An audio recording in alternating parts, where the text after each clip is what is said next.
Hello, everyone. I'm back. Informed by our day one panel, the second roundtable discussion will invite researchers and policy analysts. We have a one-on-one interview later, and our keynote speaker, of course, to the table to understand the current and projected trends in housing and legislation, in climate policy and data. We aim to learn what the landscape of future housing development might look like and have a deeper understanding of how we ensure those who have been made invisible are considered in research to come. Without further ado, I'm going to introduce our speakers and our panelists, starting with Mike Webb, who's the Policy Engagement Strategist at Equality Federation.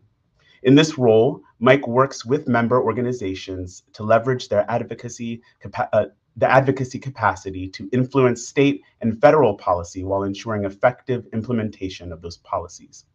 Mike has spent the last 10 years rooted in LGBTQ+ political and community organizing, ranging from LGBTQ+ policy work with state and local elected officials in Texas to HIV/AIDS advocacy fighting HIV criminalization laws and for adequate public health funding and culturally competent prevention services.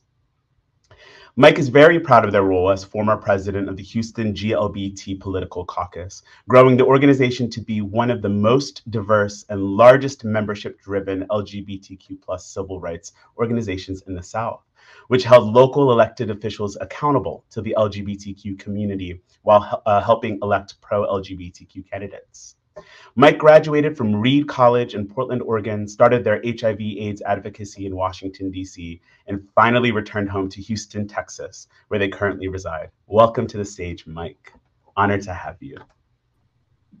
Thank you so much for having me, Rick. I'm excited to be here. Yes, thank you. And next up, we have Leo Goldsmith. Leo is a climate and health specialist at ICF and is one of the co-authors of Queer and Present Danger, Understanding the Disparate Impacts of Disasters on LGBTQ+ Communities. Together with Dr. Michael Mendez, Assistant Professor of Environmental Planning and Policy at the University of California, Irvine, Vanessa Raditz from Out in Sustainability, who is a PhD student at the University of Georgia, they researched the unique vulnerabilities of these communities in disaster relief. The myth of gay affluence, how faith-based groups have a history of discriminatory practices in disaster relief, how cohesive it is that the LGBTQ community, and how race is a problem even in LGBTQ groups. Leo also provides practical ways community members and leaders can build stronger, more resilient LGBTQ+ communities that can bounce back from extreme weather events. Thank you for being here, Leo. Thank you so much. Glad to be here. Yes, hello to you both. And with our panelists introduced, we're just going to jump right into this conversation. We've titled this conversation, Understanding the Trends, Who is Sitting at Your Table? And so we're going to start with Mike. And really the primary goal here is to really understand who our speakers are, their passions, and how they came to the work that they're so passionate about. And so I would love to start by hearing about your personal journey, how it led you to your work with Equality Federation, and how your intersecting identities inform your policy advocacy. So can you please share your personal story? Such an easy question, right? I would like to first start talking about Equality Federation for 1 second. And I think that would help bridge into how I ended up here. The Equality Federation is a movement builder and strategic partner for state-based organizations across the United States, advocating for LGBTQ+ people. From Equality Florida to Freedom Oklahoma to Basic Rights Oregon, we amplify the power of state-based LGBTQ movement work. We work together on critical issues from advancing workplace fairness and family recognition to defeating anti-transgender bathroom bans, HIV criminalization laws, to enhancing advocacy around our aging LGBTQ+ communities. Essentially a range of issues that affect how LGBTQ+ people experience the world from cradle to grave. Together with our state partners, we work on cross-cutting issues impacting our communities such as racial equity, reproductive justice, and immigration. And if anyone's interested in learning more about Equality Federation, please feel free to visit equalityfederation.org. I started my work in HIV prevention and empowerment back in the heydays of 2010, which does not seem that long ago for many of us. but it was my awakening year when I found out I was myself living with HIV in Washington, D.C. From that moment on, I've worked, I moved to Houston, Texas, and started my journey of trying to make sure that we raise awareness about the current impact of HIV and the communities that it's currently impacting. I was lucky enough to be hired by Legacy Community Health, which some of you may know, the largest FQHC in the South, and one of the largest in the nation. And they help empower a group of Black queer people primarily to be the leaders and organizers in preventing new transmissions and empowering those of us living with HIV to take ownership of our own health. Routinely, like on an almost daily basis, we were testing dozens of people, new people living with HIV. And I started becoming very, very frustrated with the lack of awareness and attention that the current epidemic was getting, especially from our political organizations, specifically our LGBTQ advocacy organizations, who at the time I felt, and still to this day at times feel, leave us, particularly queer people of color, behind in the mainstream movement advocacy work. So I started getting more involved in political organizing, specifically to raise more attention to the issue. I learned that funding around HIV prevention and empowerment services all dictated by elected officials. Many of them don't understand the current levels of science, which is why we see so many laws across the nation criminalizing HIV.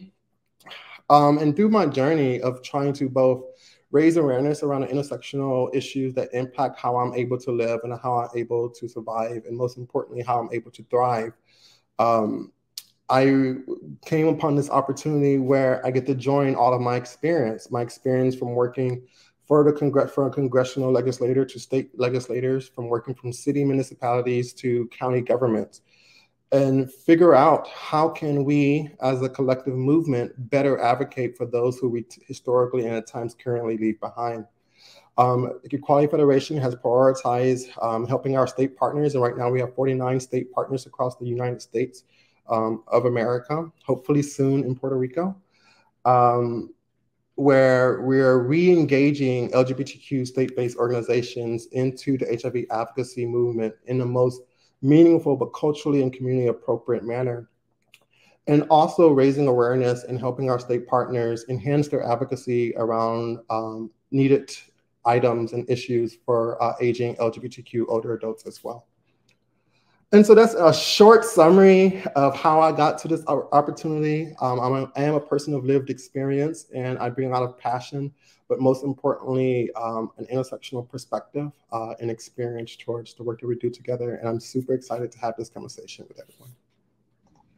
Thank you so much, Mike. It's so powerful to always take that experience and transform it into the work that you do. So thank you so much. I'm also very excited for this conversation. I'm going to turn to Leo.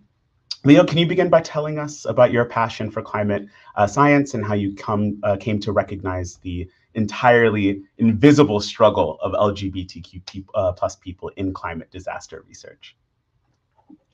Yeah, absolutely. Thank you so much for that question.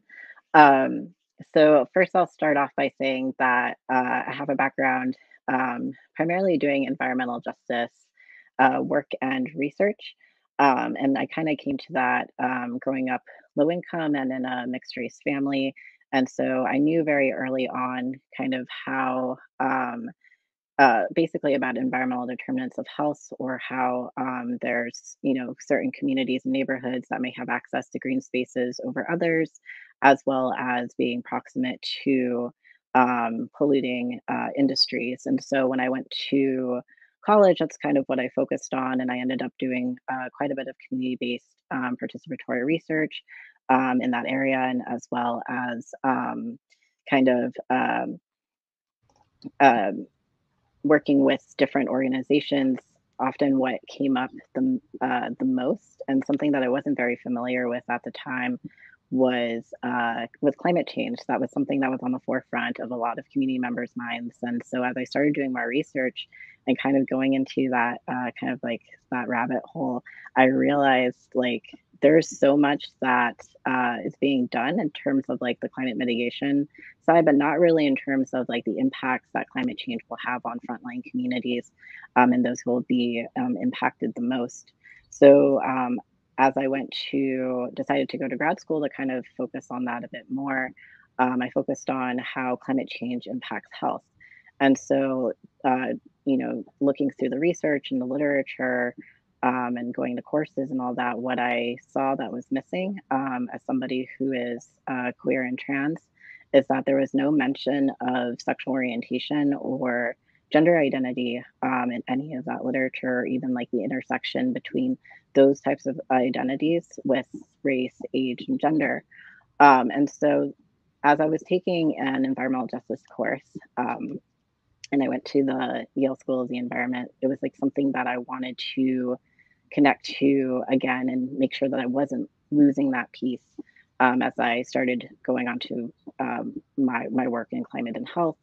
The course was taught by Dr. Michael Mendez, who you mentioned earlier, and it's a professor at UC Irvine, does a lot of work focused on migrants and undocumented migrants, as well as Indigenous communities in the Southwest, and their impact in terms of environmental health impact, in terms of farming, as well as climate impacts. I ended up doing my final paper kind of exploring some of these questions, like, is there any sort of research out there that focuses on LGBTQ plus communities and climate change? And what I found was that there really wasn't. There's like some research out there internationally, where they'll focus on like certain disasters in Japan or India, Australia, New Zealand. But what was kind of missing was more so kind of more regional stories from the United States. There was a couple of articles focusing on Hurricane Katrina. And then there is a USDA report that did come out in 2015 that focused on Indigenous communities, and kind of like a more gendered lens in terms of climate change impact. And there is some relevant information on there in terms of those who identify as LGBTQ plus and two-spirited, which is great, but it was quite limited. And so I ended up from that final paper, Dr. Michael Mendez reached out to me, and he himself is queer and Latinx, and he was like, these are some of the questions that I've been thinking about, but didn't realize that there could be, interest in this field, and so let's do a paper together. And so that's how that kind of got started. And so kind of what we found was that LGBTQ plus individuals are overrepresented in populations that are already documented to be at higher risk for climate-related disasters. And yet they're also invisible within disaster and climate infrastructure and policies. And so the three main drivers that we found were inequitable policies, lack of kind of acknowledgement of LGBTQ plus families, as well as an increased reliance on faith-based organizations and disaster relief and services, with the caveat that there are many LGBTQ plus individuals in the faith-based space, and have been doing really great work in this area as well. And so, yeah, that's a little bit of how I kind of got into that. Yeah, thank you so much, Leo. I think there is no conversation that we can have without incorporating the impending climate crisis that we're facing. That's why your contribution is so valuable. And I had read for the first time the phrase climate refugee this past year, and the terror that I experienced just hearing that word. And living here in the Bay, we're not too unfamiliar with the way climate is changing. That fire that happened last year, I had to consider whether I could live here anymore. My asthma was no longer responsive to my rescue inhaler. So it's this conversation. There is no conversation when it comes to health, when it comes to equity, when it comes to housing, that we can't incorporate this climate, that we have to incorporate this climate conversation. So happy that you're here. Thank you so much. Next, we're going to turn to Mike. And I've been following Equality Federation for some time, and one of the powerful tools the organization developed is this interactive policy map that highlights bills that the organization is tracking. Can you speak to how Equality Federation is noticing the current trends of anti-trans and anti-LGBTQ plus legislative efforts, and how are they taking the work to specifically concentrate in areas where the work is hard? Yeah, this providing a summary of our capabilities, and feel free to email either myself, Mike at equalityfederation.org, or my colleague Corinne Green, Corinne at equalityfederation.org for more information about our bill tracking abilities. But essentially, our bill tracking guru, Corinne Green, our policy strategist, is the brain, the genius behind our bill tracking abilities. We have a system in place where we're literally tracking every piece of legislation that impacts LGBTQ communities in all 50 states. I get so excited, forgive me for talking quickly. And how, because our all trans and non-binary team that we now have in our advocacy department, we each have a division of states on our own, each have about a dozen states each, where we are the lead in supporting our state partners in those states around any bills that they need help either fighting, which most of the time it's fighting bad bills, or any bills they need help pushing into the finish line of success and getting the governor's signature on.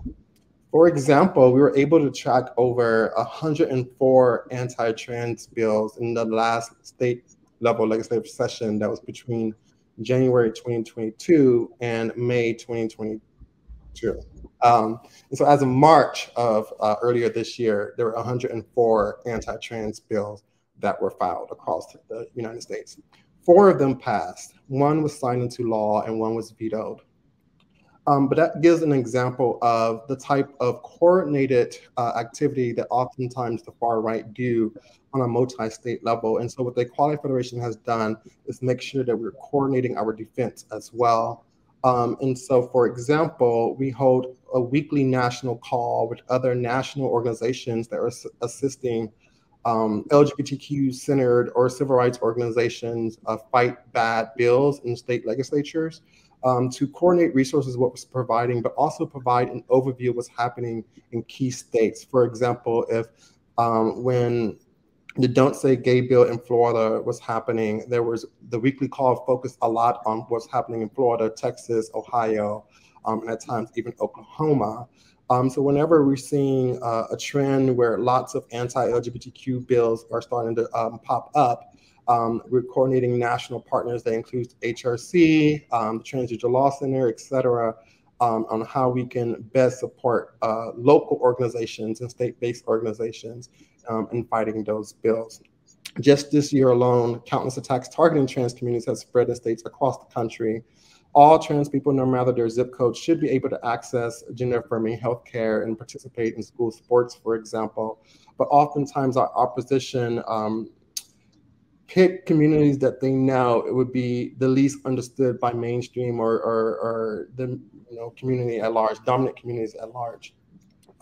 And what we're trying to do is coordinate education opportunities, but also strategic messaging opportunities that can help combat that information. So we support all 49 of our state partners during legislative sessions. We coordinate paid call programs where we essentially have organize local communities to call their legislators in key districts. And so because we were able to coordinate with state partners who are seeing on the ground which legislators in their state are pushing a bad bill or which committee is having a hearing about a bad bill, we're able to identify districts. And so we have constituents of that specific district call their legislators, which can help slow down a bill. And if you're familiar with state legislative sessions, even if you delayed a bill hearing from passing a committee,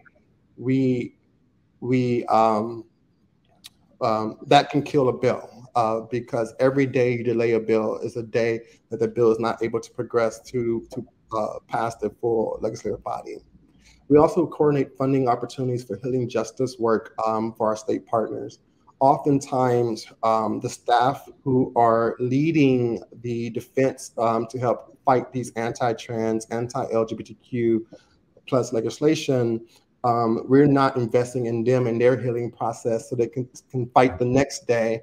And especially since the anti-trans, anti-LGBTQ bills are becoming a lot more personal and a lot more targeted, and I would dare say a lot more traumatizing.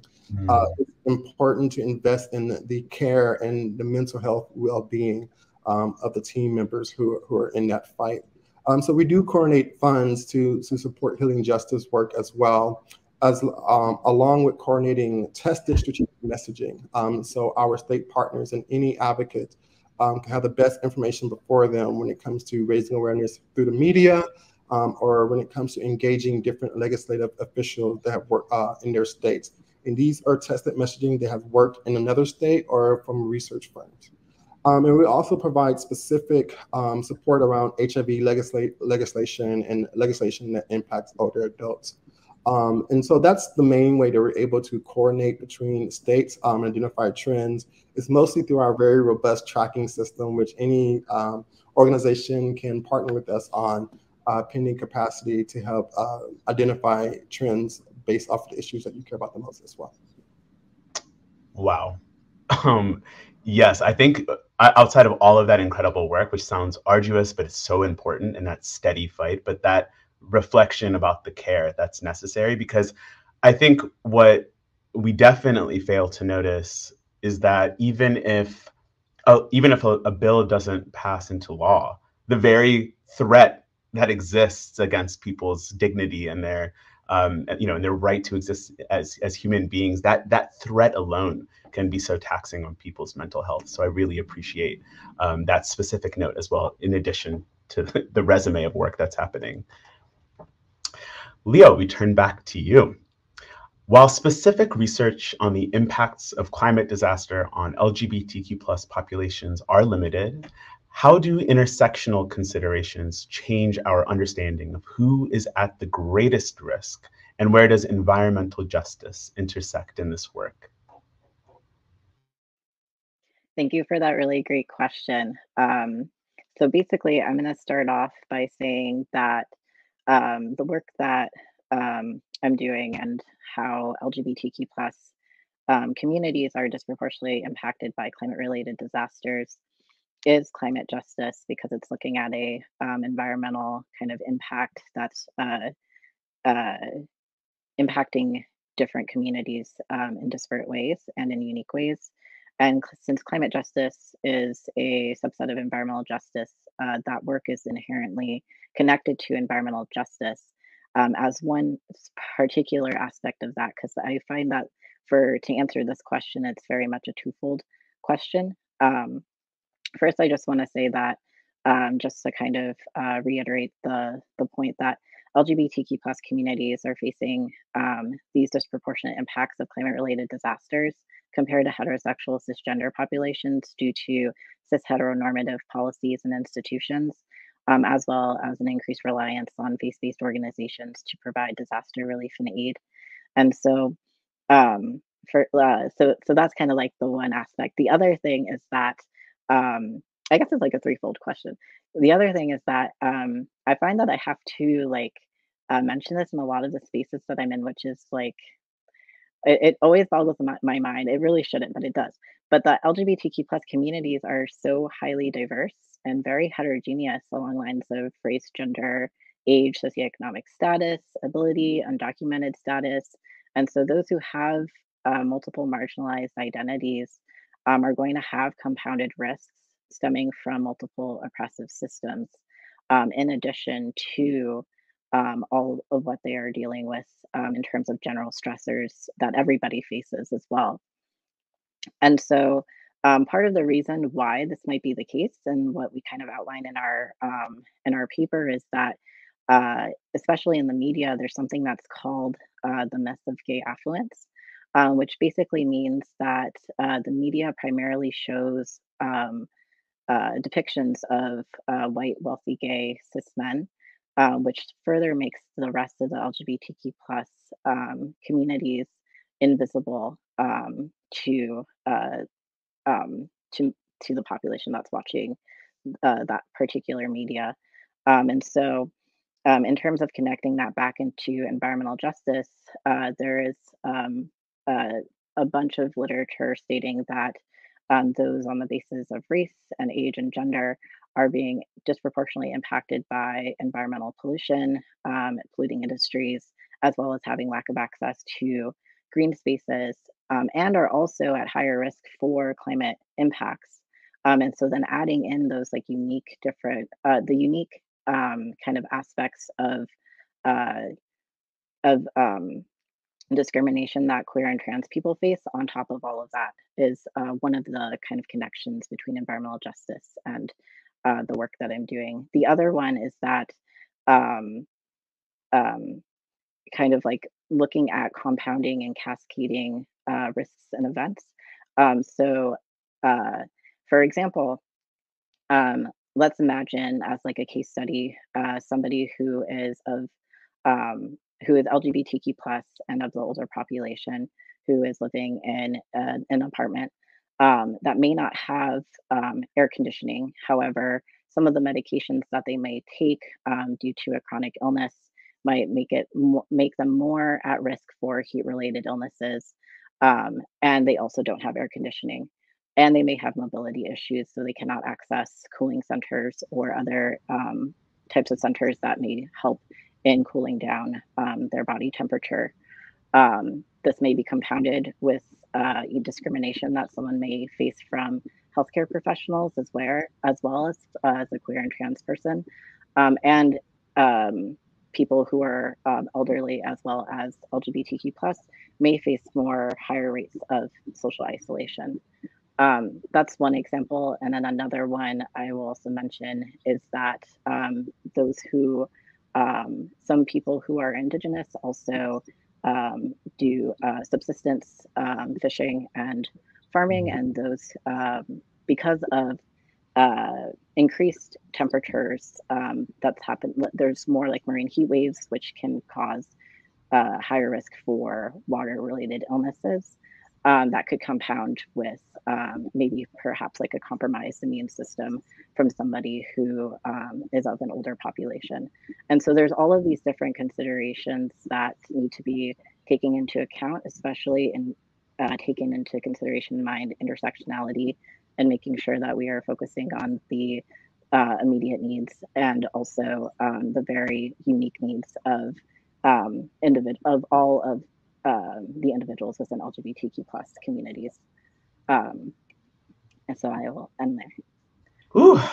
Oh my goodness. I think when, intersectionality is such a buzzword often, but I don't think people really understand when we're talking about intersectionality, it's the impact of those compounding identities. And so that's really, really powerful. That last piece, especially, when we're thinking about Indigenous communities, the way that white supremacy and colonization has already manifested itself, to consider the ongoing effects, so that people that are just practicing their traditional ways of being, that continues to be robbed from them. So that's really a powerful point that you included there. So thank you for that. Mike, we're going to turn back to you. According to your 2021 annual report, Equality Federation's work with SAGE, who are partners producing this program, was highlighted where you are working to ensure LGBTQ plus older adults have access to critical services. Can you tell us a little bit more about that? Absolutely. It's hard because whenever you and Leo talk, I just feel like I'm in church. And so I have to remember that I'm on a panel as well. And so let me refocus.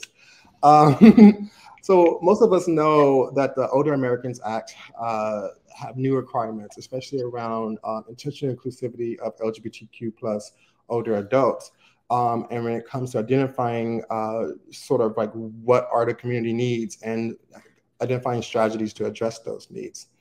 And so initially, our role in partnership with SAGE USA was to help through our state partners to help AAAs and SUAs understand this new requirement, right? Especially now that it has been further clarified by the, almost at the Obama administration. I definitely mean the Biden-Harris administration, which some would argue is Obama 2.0. Anyways, my point is we're supposed to help state units on aging and AAAs understand this new requirement and also give them the resources and training needed to provide culturally appropriate community assessments and connect them with advocates and older adults on the ground who can help them develop strategies to address these identified needs. However, that's too large of a scope to do in all 50 states. And so we started off with 4 member state partners in Colorado, Maine, with Equality Maine. In Colorado is One Colorado. And in Missouri, it's Promo, which also has a SAGE affiliate attached to it. And Equality Maine has a SAGE affiliate attached to it as well. And in Freedom, Oklahoma is our 4th state. Each of those states were charged with providing trainings for their AAAs and SUAs on the new guidance through the resources that SAGE was able to provide. SAGE provides on how to have culturally competent community assessments and data collection tools. And in addition to connecting state units on aging to LGBTQ aging stakeholders who can provide that perpetual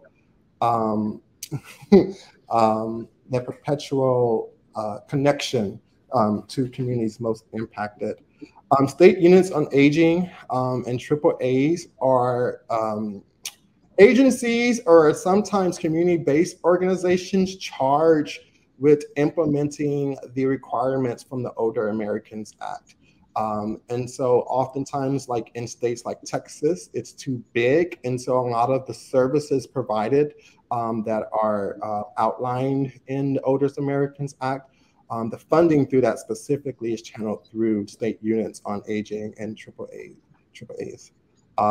And then a lot of like community-based organizations receive their funding or programmatic activities to with state units on aging and AAAs. And so essentially state units on aging and AAAs are the on-the-ground enforcers and implementers of, that is a great question, on services that are being provided. I don't want to miscommunicate area aging agencies, I want to say, but I need to double check. And so we have 4 state partners who we do deep, detailed, tailored work with. We provided support with roughly over 20 of our state partners because a lot of states in biannual phases, have to update their state plans on aging, which outlines what that specific state is going to do for the aging communities in their state. Thank you. AAA stands for Area Agencies on Aging. I think I might have reversed the word somewhere. And so roughly 20 of our state partners were able to directly engage with their departments on aging in their state to help make sure their state plans strictly, specifically outline what they're going to do for LGBTQ aging adults.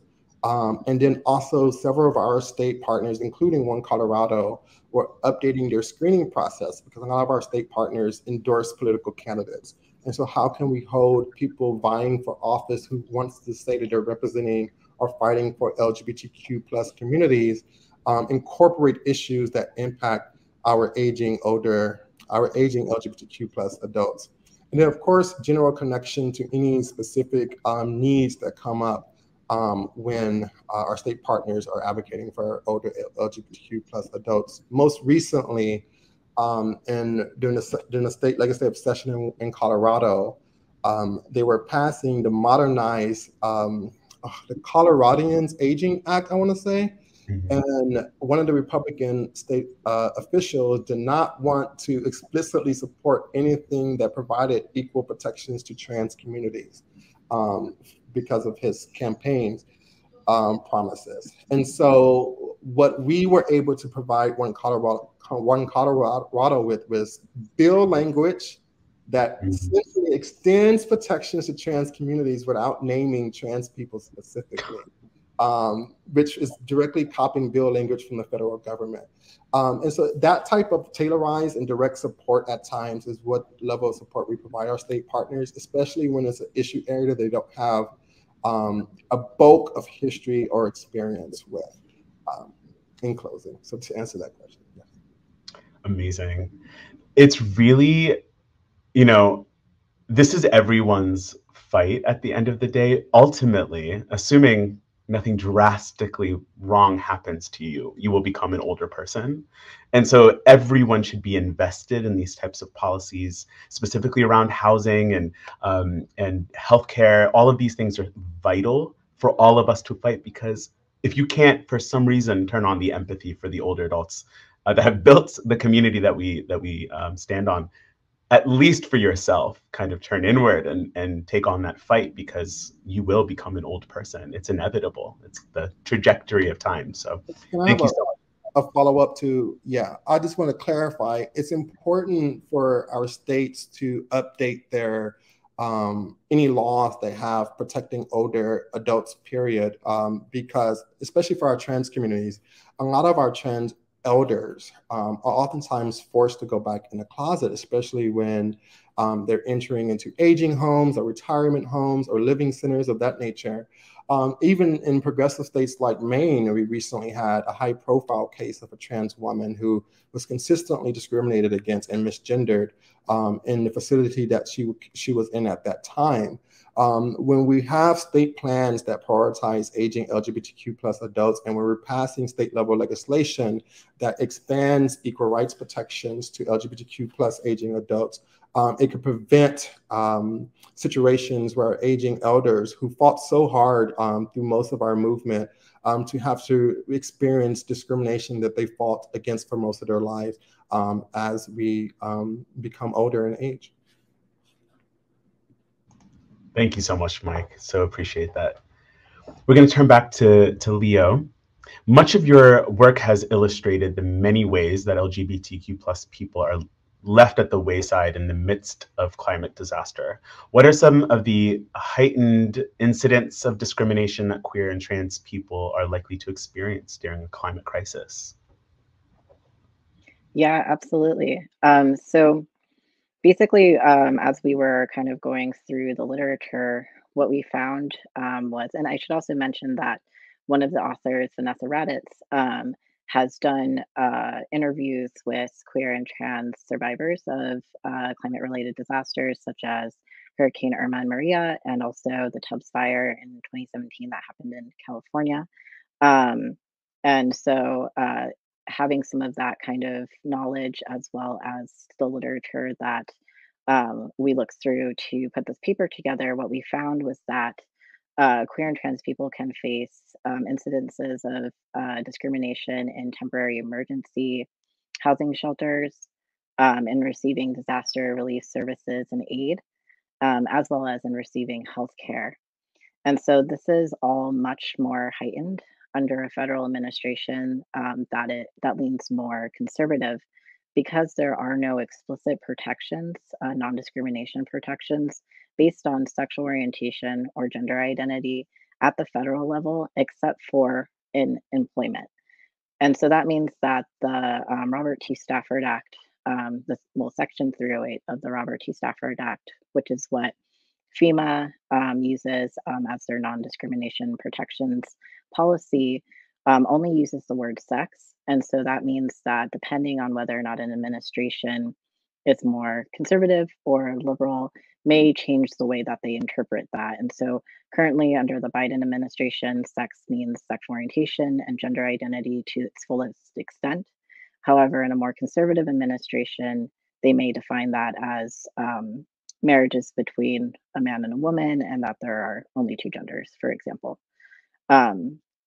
And so, for example, some things that have happened, just to provide a few examples, is that there have been cases of queer couples who had to pretend to be siblings in order to receive services, shelter, and aid. There have also been queer families, including children, who have been separated because their family wasn't considered valid underneath the policies that these organizations were under, and as well as also a lack of cultural competency training. And so this was before 2015, before the same-sex marriage was passed. There has also been heightened, there's also the potential and also cases of verbal and physical harassment that occur within temporary emergency shelters. And this is especially bad for transgender individuals as well. And so I will also mention that there are a few states that face heightened climate risks that have policies that allow for healthcare providers to discriminate on the basis of sexual orientation and gender identity if it does not align with their religious values and beliefs. And so during a disaster, you know, people can go and reach out for healthcare and may be turned away if they end up going to one of those healthcare providers. Also, in disaster relief and aid, there have been people who have been told that certain items that are very crucial to queer and trans individuals, such as hormones, HIV medications, gender affirming products and items, and also items for drag, such as like wigs, were deemed not necessary, even though it's extremely crucial for somebody's gender expression and mental health. And then on the side, for those who perform as drag queens, it's very important for their economic security as well. The last thing I'll mention too is that identification, especially for transgender individuals, have proven to be very difficult, either because they're trying to access disaster relief services and they are outed and face discrimination based on what's on their identification document. And so, the statistic is that about 11% of transgender individuals actually have their name and gender marker changed on all of their personal identification documents. And for like full like disclosure, I am part of the 89% that does not. It is very, very difficult, especially if you're born in the state of Missouri. And so this can be quite a barrier for transgender individuals. And also for transgender individuals to lose those documents, for example, in a hurricane, and it might be lost to flooding. And it's, again, very difficult to kind of get those documents, and it's necessary. On the other side of that, undocumented individuals as well won't be able to access those services because they don't have identification documents. This is especially hard for undocumented queer and trans people. And so there's much more that I could go into, but I will end it there. Yeah, thank you so much, Leo. I just can't even imagine the traumatizing experience of a climate crisis, losing your housing, whatever that means, especially even thinking of unhoused people, and then being subjected to more trauma and more harm while you're trying to get the help that you deserve and that you need. So I appreciate that answer. Thank you so much. Mike, when we first spoke, your immediate instinct was to pull Mike Ziri, and I believe Mike works at Equality Illinois, right, into the conversation because of the work he and so many in Illinois are working on directly for the liberation of LGBTQ+ older adults. And unfortunately, Mike couldn't be with us today, but this speaks to the model that Equality Federation, a national organization, leverages in the fostered relationship at the state and local levels. Can you speak to some of the incredible work happening at Equality Illinois and tell us more about the relationship model at the national and state level fostered at Equality Federation? Absolutely. And I'll try my best, and this is definitely a value throughout Equality Federation, to plug in, support, but also uplift the people who are actually doing the work, which is our state partners. And when you mention older adults work, we have several state partners who are doing incredible advocacy around our aging communities. But Equality Illinois is definitely one of our spearheaders and leaders when it comes to the deep level of advocacy they do for LGBTQ+ older adults. Most recently, for example, beyond a phenomenal legislative session that they've had. One, they repealed the HIV criminalization law, like a full repeal, which a state hasn't done in generations. So it was a huge accomplishment for them. But on top of that victory, they also passed the first of its kind in the nation, a bill that was called Disrupting Disparities for LGBTQ+ older adults and older adults living with HIV. Which ensures that those who live in Illinois continue have access to advanced equity and affirming care for LGBTQ plus older adults and older adults living with HIV by establishing the first in the nation LGBTQ older adult advocate position within the state government. And so there would be a person whose job is to sole purpose is to advocate for aging LGBTQ communities in Illinois, which no other state so far has done so far. Including that position is requiring the state to fund providers to complete LGBTQ plus older adults awareness and competency training. And so any providers that receive state dollars are now going to be required to receive trainings on how to best serve our aging communities. And then it went further by creating a 3-year Illinois Commission on LGBTQ Aging. And so outside of the position, outside of mandating training, there would be a 3-year appointed commission focused on identifying strategies to address the issues of LGBTQ aging communities in Illinois. And this was all done through a course with Advocacy of Equality Illinois, but it was driven by AARP Illinois, AIDS Foundation Chicago, Center for Unhosted, and Howard Brown Health, along with the Pride Action Team. So obviously this was like a state level collaboration between communities that are most impacted, but also strategically communities that have relationships with different elected officials and stakeholders that were able to pass what I would argue is groundbreaking. Oh, I'm so sorry. They told us to turn off our notifications. Groundbreaking policy developments for aging LGBTQ adults. And I really appreciated the addressing the intersection of aging while also living with HIV, regardless of sexual orientation or gender identity. I can go on and on about the additional things Equality Illinois has done. They also, I think what's genius about the work that they're doing and why I wish they were here, because they were able to identify how to advance policy, not just on a statewide level, but on an administrative and funding level, because we all know a bill without funds is a bill that is all talk. And so how do you attach dollars to action is I think what Equality Illinois has excelled at. And we can only guesstimate at this point the impact it's going to have for generations to come. And I'm excited to see on the ground impact it will have in Illinois specifically. That's incredible work. I'm so happy to hear about the mandate to collect that data. That's really, really powerful. And I love that that's happening in Illinois. So that's fantastic. Thank you so much for sharing that amazing work.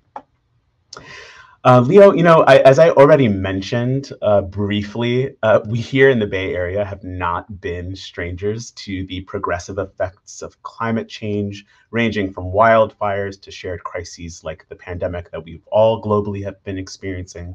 How does climate crisis preparedness differ amongst various identity groups, and how has that set up LGBTQ plus people for failure when climate disaster strikes? Yeah, absolutely. I will say that there is very little research on this. If At least I have not been able to find a lot on this.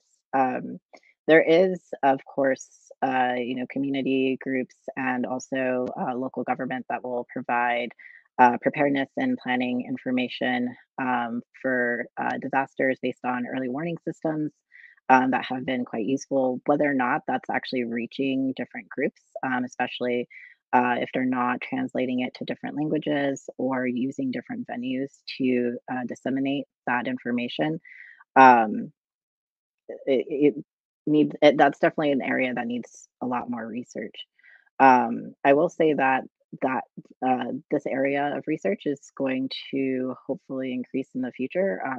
I'm also working with Vanessa Raditz and Dr. Michael Mendez to we're going to be surveying LGBTQ plus and allied community centers, health centers, faith-based organizations, and disaster organizations to see what's already kind of being done in the preparedness space in these different organizations, and what recommendations that we can provide to other organizations based on what we have found. We're hoping that this will come out next summer sometime.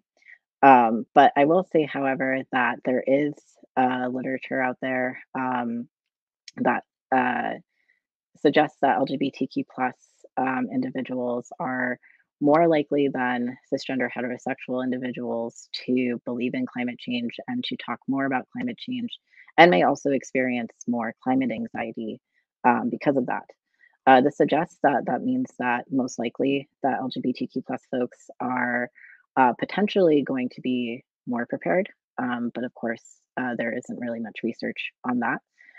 There are certain community centers, such as the Montrose Center in Houston, that has provided their space as shelter and also have provided preparedness support as well as disaster relief services and aid during various disasters that have occurred in Houston.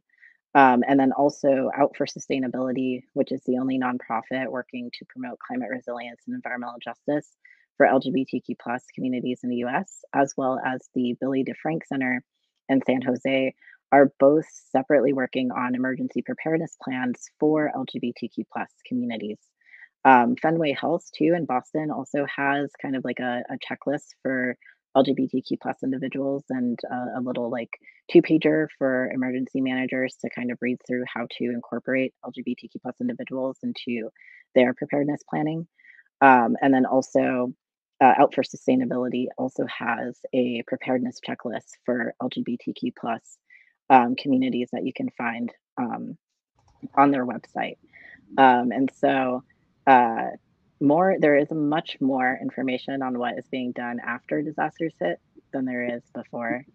But there is definitely quite a bit of mutual aid that exists within LGBTQ plus communities after hurricanes, after wildfires, providing shelters for, opening up their homes if that's still standing for LGBTQ plus individuals to go. There's small kind of disaster relief funds that people will open up during that time that are founded and run by LGBTQ plus individuals. And also, different, so like emergency funds, but also food, water, childcare, and that type of stuff also exists after disasters. Yeah, honestly fascinating. I think it's incredible that there's that checklist that's LGBTQ specific. And you're right, I'm assuming, like you mentioned, that of course there's a lot, of like best practices post crises. And so I think when housing developers are trying to build community for our older adults, I think bringing in climate experts to think about the regional effects and whatever trends that might exist about the way climate is going to morph and transform over the coming decades. So there can be some kind of systemic protections. I think it's inevitable that individual is going to have to advocate and fight for themselves, but anything that we can do, obviously, will support them. So thank you so much for that. Mike, a report that caught my eye was authored by the Movement Advancement Project, MAP, in partnership with Equality Federation. It was published, Where We Call Home, Transgender People in Rural America. It was a report highlighting the strengths, the structures, and challenges facing trans members of the community in rural America. Can you share some of the recommendations that you might have found most insightful? Let me tell you something. You know how to do your research because this was the first time I heard about this report. No, but I was glad to discover about this. In context, I came on board a year and 7 months ago. Okay. So I'm literally one of the newest members on our team. That being said, this report is very much in alignment with the work that we're doing. And I would dare say it was proactive in a direction that we've taken a bulk of, especially our trans-led work. That being said, I'm going to go over maybe like roughly 5 of the recommendations that the report outlined. 3 out of 5 of these recommendations can be fixed with one simple solution that, if we had bold legislators on a national level, it can easily be passed. 2 of them does require work, and I have caution around them as well. The first recommendation outlined in the report was improving the visibility of LGBTQ, trans people specifically, people in rural communities and rural people in LGBTQ plus communities. That is definitely what research supports is the more the everyday person get to know a member of the LGBTQ community, specifically of the trans community, the more aware and supportive they are around protections for LGBTQ people and our trans communities. However, there's a risk that oftentimes in the movement we do not talk about, especially as we recognize that trans people tend to be the focal point of violence, both when it comes to domestic instances, but also when it comes to community violence, right? And so as we uplift and empower trans communities specifically to become more visible, it's also important to identify ways that we can protect our trans communities through their visibility as well, and not just expect for them to be at the microphone all the time at risk of their lives and families. So that's important to note, and I wanted to emphasize the caveat to trans visibility. Improving the experiences of LGBTQ and trans people specifically in rural areas, in faith communities, schools, in education, employment, housing, public accommodations, healthcare, criminal legal systems, and more. Improving the experiences. I think over 40% of LGBTQ people, especially in rural areas, experience some type of negative experience, either in faith community schools or education and employment or in housing or public accommodations. One way to fix this very easily is the Equality Act. More about that later. Addressing the disproportionate vulnerability of LGBTQ and trans people specifically, ability to be discriminated against in rural states. One solution to that, the Equality Act. Addressing the lack of policy protections and prevalence of discriminatory laws in rural areas. One solution to that, the Equality Act. And then finally, supporting LGBTQ and trans-specific organizing and advocacy in rural areas. That's really, really, really tough. That goes back to one, right? Is enhancing visibility of trans and other LGBTQ communities. However, what support mechanisms are we putting in place beyond asking people to stand up and making themselves, to some respects, a target? So what culturally appropriate ways can we build capacity and empowerment in rural areas to help enhance visibility of trans and other LGBTQ communities? Going back to the solution that can fix 3 of the 5 recommendations is the Equality Act. I know the intersectionality advocate in me sometimes roll my eyes at the Equality Act. I do, I admittedly do. Without getting fired, I'm oftentimes suspicious of mainstream advocacy in all forms. That being said, the importance of the Equality Act is to address things that we tend to forget about that are very, very dominant in rural communities. More often than not, we will see some type of LGBTQ plus protections in cities, in our big cities and states. Those protections are oftentimes lacking in rural communities. And oftentimes LGBTQ communities live in the in-between of rural and urban communities. And so how can we make sure that we not have lived experiences from a patchwork construction of protections and equality laws, but laws that all of us, regardless of where a trans person may exist in this country, can experience the same level of protections and safety for our communities, which is why we do urge passionate support for the Equality Act, because it does have intersectional implications.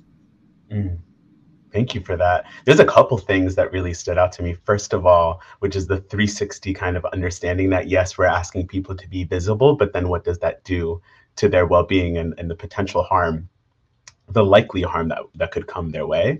And it speaks to yesterday's panel where we had community organizers and activists coming from all over the country about applying their unique understanding of what that visibility looks like, what that culture looks like. If I were to walk through, a fairly conservative rural part of the country and being as loud as I am about this, there could be a lot of damage that's done to the communities that are fighting every day for their freedoms. And so I just think it's really, really powerful to think about it that way. So thank you so much.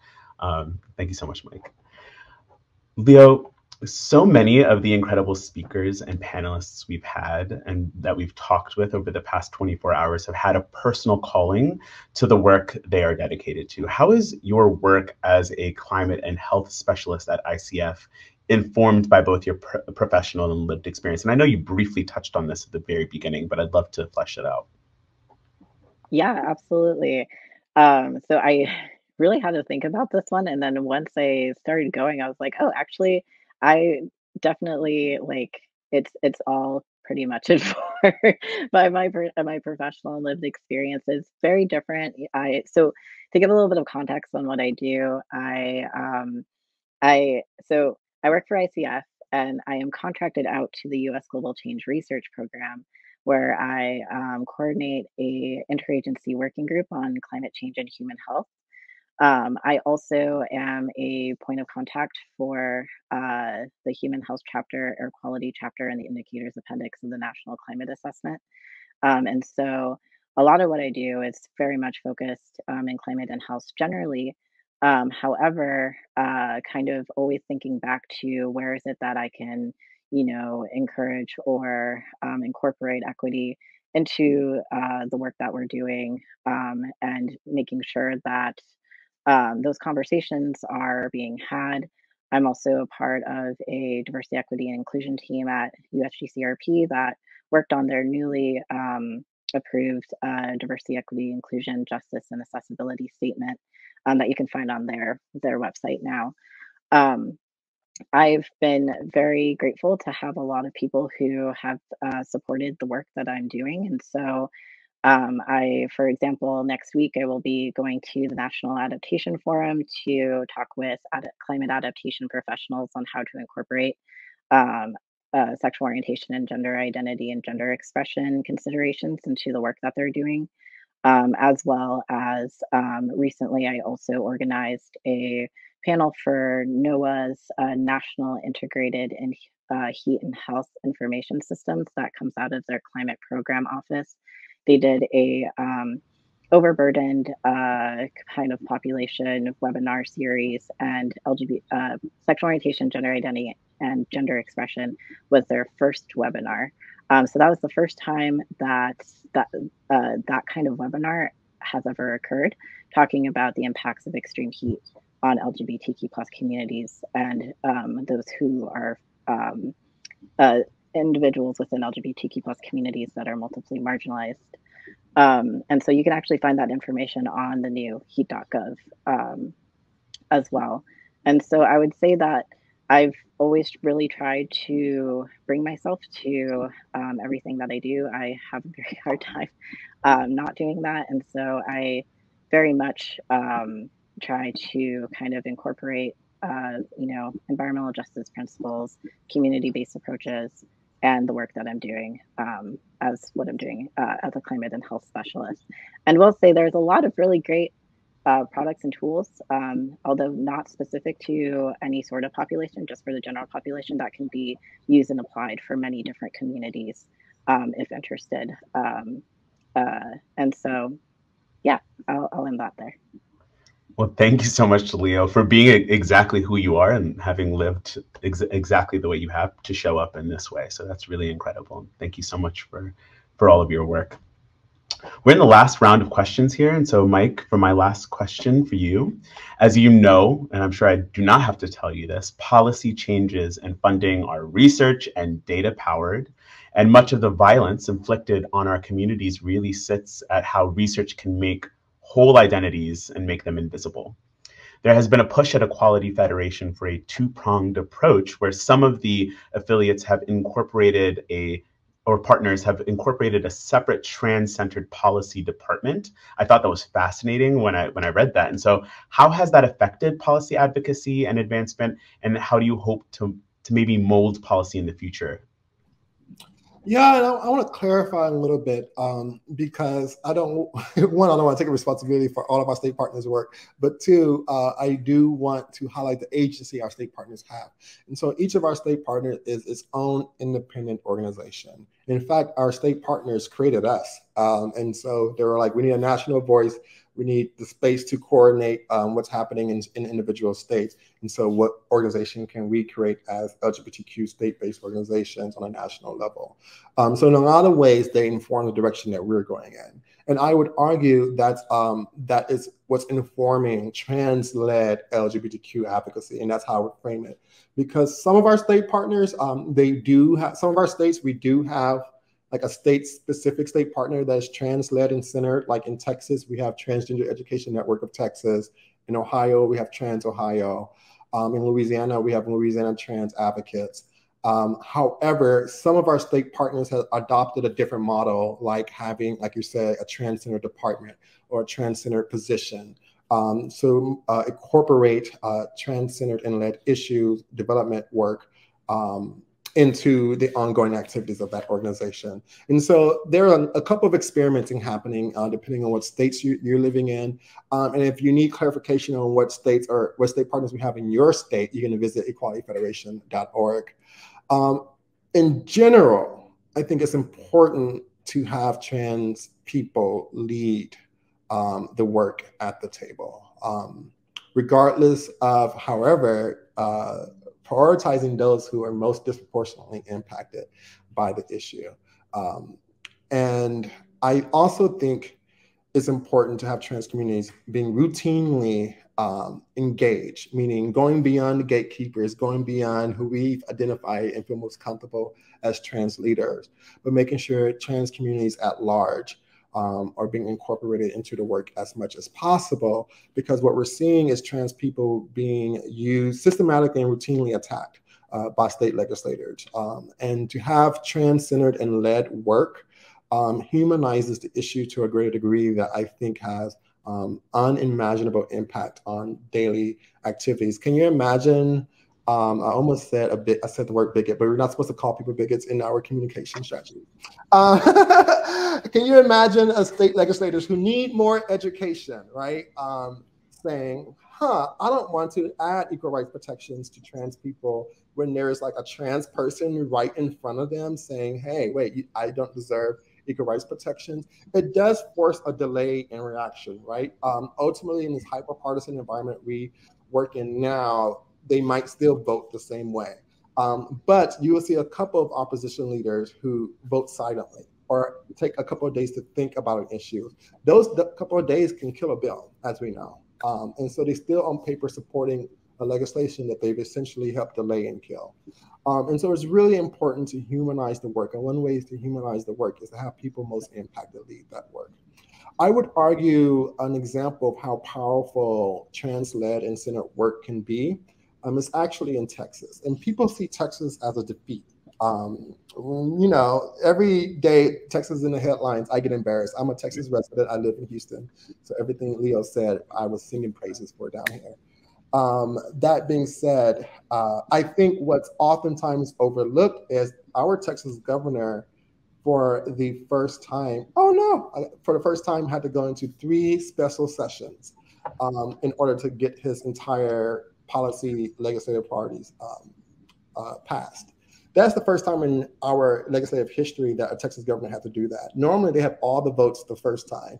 And I would say the reason why they have to go into a 3rd round is because of our trans-led Oregon, Texas, Transgender Education Network of Texas, who was able to provide real-time education whenever there was anti-trans bills or anti-LGBTQ bills being pushed through the Senate or the House in Texas, who was able to provide real-time communication guidance and personalized experiences. And also they did a great job of continuously staying engaged with community, not making sure that the voice of trans communities stopped at TENT, Transgender Education Network of Texas, but making sure they provided access to hundreds of trans Texans throughout the state to be able to have their voices heard as well. And so that delayed the process so long that it took them all the way, I think, up to September or October of that legislative session to pass all of their anti-trans and anti-LGBTQ bills. And he still wasn't able to pass all of them, so he had to find tricky ways to get his evil deeds done. But I think that shows the power of trans-led and centered work. Amazing. Thank you so much, Mike. I mean, I think that's, you hit something on the head in the fact that, you know, until that individual, whatever, you know, insert identity whatever here, whether it's a Black individual, a trans individual, whatever. It's very easy with the idea of them to dehumanize them. But as soon as that person is right in front of you, how are you going to deny that person's humanity? And it is, you know, through those authentic, genuine connections with individuals that we foster a deeper understanding so that these biases can start, you know, hopefully become dissolved. But that's really, really powerful. Thank you so much.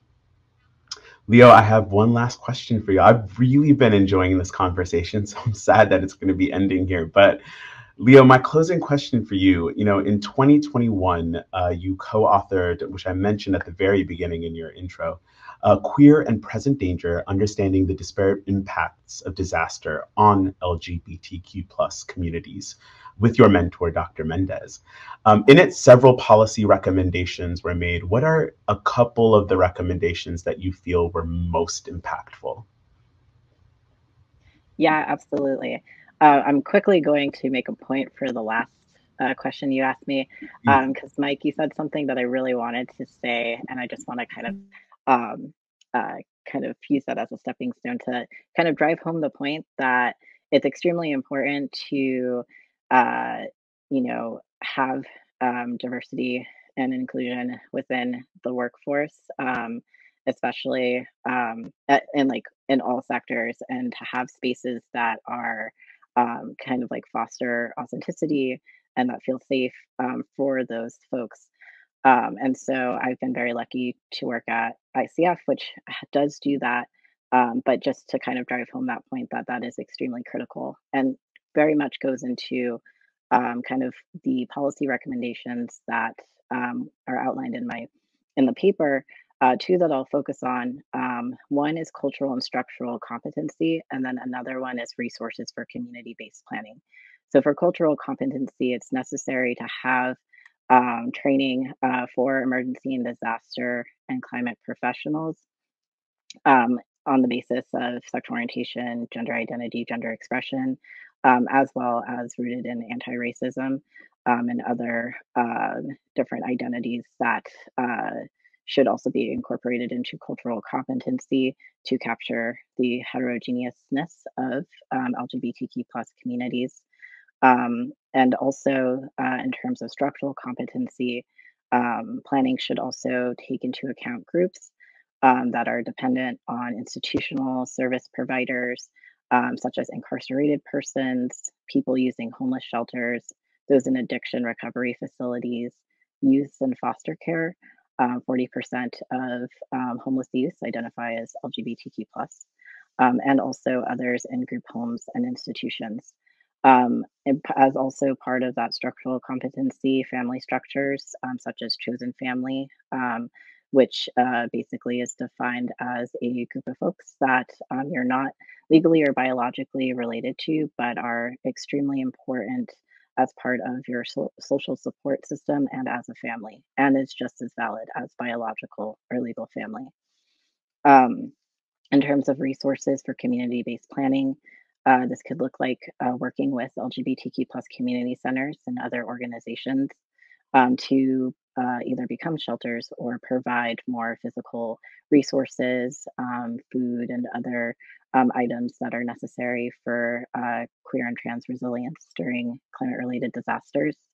Also, providing long-term and emergency funding mechanisms for disaster relief organizations, and also kind of having governments facilitating the building of relationships with foundations and disaster relief organizations to dispense targeted funding to LGBTQ+ communities in all aspects of disaster, so like planning, preparedness, implementation, and also disaster relief services and aid. And so with that, I'll end there. Thank you so much, Leo. Your work is just so important, and I'm just so happy. I just am gleaning all of this amazing information, and I just am so honored to have been able to share this conversation with both you, Leo, and you, Mike. So thank you to both of our panelists.